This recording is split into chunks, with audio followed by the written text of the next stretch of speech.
Okay, we're socially distant this morning from Camp Wesley Woods. I'm Chip. This is John. And John.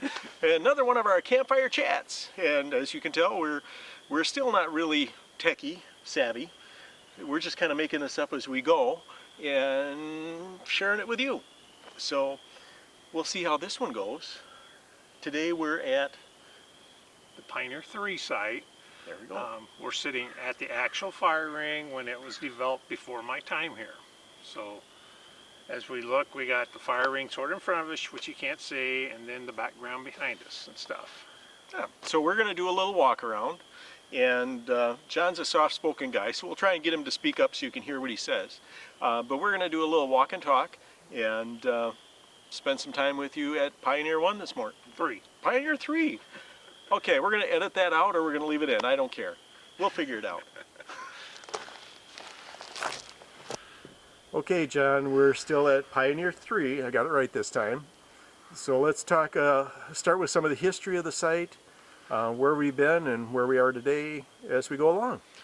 Okay, so originally, back when I started, or before I started here, there used to be a great big army tent, I'm guessing 30 by 16 feet wide, and it would go as far as the oak tree there and out into the field here. And eventually, from what I understand, it sat on the ground, and then when the rain and the mud and stuff, they end up making platforms. So each spring before camp, we'd bring the platforms out, set the tent up, drive wooden stakes, and then down the road I upgraded to metal stakes because they wouldn't break off when you drive them in the ground. They're much easier. And so with the progression of that, we ended up getting water. We have a hydrant here, and in the same trench we actually put the telephone line in. And that was ran when we started progressing with the water going across the ridge, so now we didn't have to haul water tanks for the outpost units and stuff. And we could go over here. This is where we were sitting earlier. We can see the campfire ring. It used to have just rocks around it. Was there another tent here in this site? Nope, or it was just just the one tent? big tent with a big blue tarp as a divider, boys on one side and girls on the other, and it was nice and stuffy in the summer, or you could roll the sides up and let the breeze blow through. They slept on cots. I'm sure everybody back in the day remembered those wonderful cots. How big would you say the tent was? Well, like I said earlier, I think it was like 30 by 16, 30 feet long, maybe 32. They might have been 16 foot square. But it was one big, heavy tent. Back in the day, it was something I could pack, not anymore. Okay, so coming up to the fire ring, we used to have, well, there is some. If you look right there, there's blocks that used to be around the fire ring, but we upgraded to where kids wouldn't fall in the fire ring sitting on the rocks to where we have the round fire ring and then a grate that actually pivots back and forth over the fire, and they can hang the cast iron on. And somebody made those specifically for camp, didn't they? Yes, David Ovenspike made those for the camp. He's such a wonderful guy. He is, he is. And then in the back, well, actually, you're going to ask me, where's the kitchen at for these things? And it used to be, we had the portable kitchen, and it would set probably about right here. And so for the tarp for the kitchen, there'd be a rope in that tree going over to this tree, and the tarp would be strung over to keep it dry, so they could actually make the food while it was raining. A little difficult to cook it when it was raining, but it was done and it was possible. Used to be rocks for the seats to sit on, but we've upgraded. Used a sawmill to cut some cottonwood that died and made some nice wavy seats, so find a comfortable spot and adjustable for leg height if you look at it. It's kind of a little uniqueness there. And then on the back side, for some of you earlier campers or counselors, is the mud oven. Several of the sites used to have mud ovens. We don't use them anymore. We sort of quit doing that.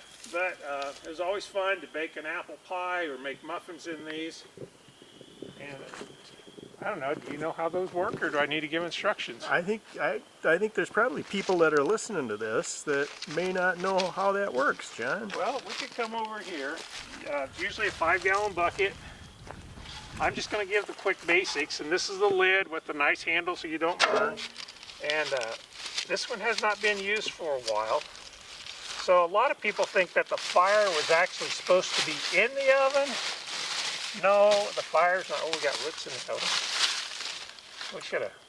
Yeah, look, there's a grate in there. Probably a geocache too. Okay.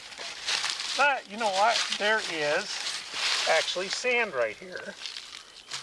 And the sand was to keep it from getting too hot and to help hold the heat, but the fire was actually supposed to go under here. So this one's actually settled down a little bit.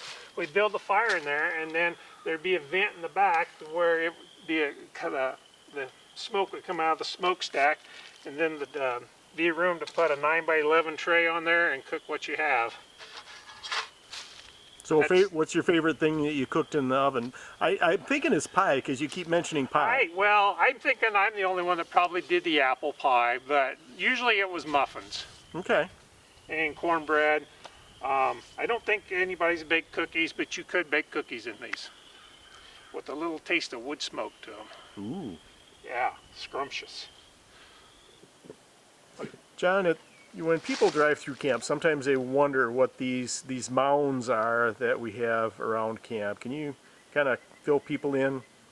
Yeah, this one here is a storm shelter.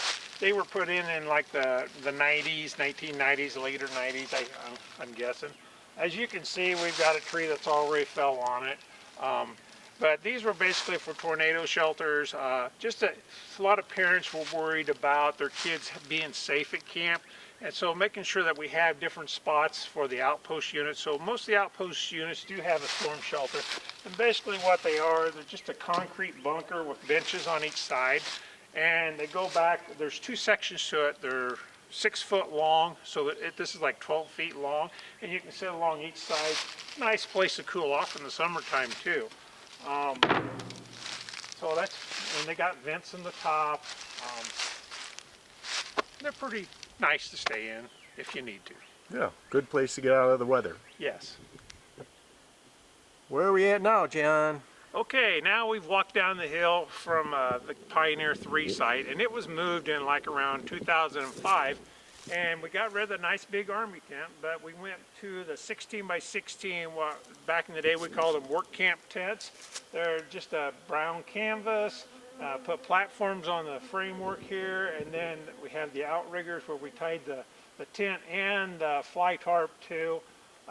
We got 2 of them down here, boys and the girls again. Semi-shade for those. And then as we span down here, we have the shelter for the kitchen, with the kitchenette cabinets and a picnic table. A nice tin roof shelter, no tarp flapping in the breeze to fall down, so after every rainstorm we didn't have to come put it back up. That's a nice upgrade. Yeah. And then we got the other platform outriggers there. And then right here, if we scan a little bit to the left, we got the campfire ring. Used to be the nice big old oak tree. You can still see the log sitting behind it in the brush. That would put shade on that thing pretty much all day except in the early morning.